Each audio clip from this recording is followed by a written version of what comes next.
Yan guys. Nag-aalmusal si Puraktek. Tignan nyo. Nagpa-practice na siyang maghahawak.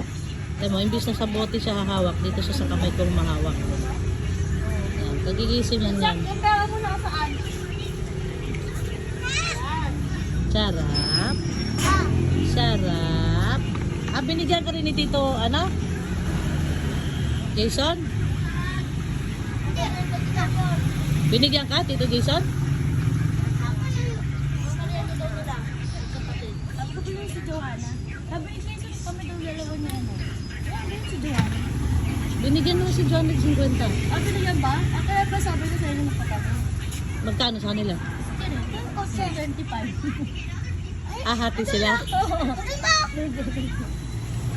Hati, paano si Nani? Paano si Butiki? Bakit nawala ikaw? Ha? Bakit ito may 25 pesos?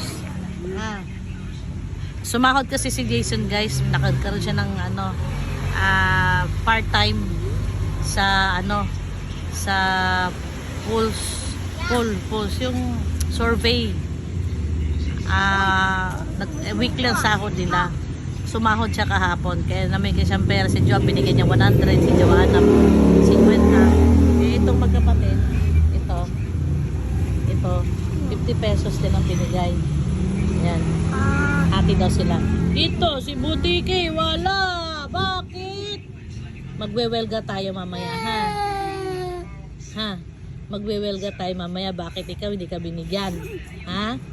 Sila may 25, may 50. Tapos ang naya-naya ko, wala, hindi pwede yan. Magwewelga si Mama Jenny mamaya. Ha? Pabilisan mo bilis, dahil may tutupi pa ako.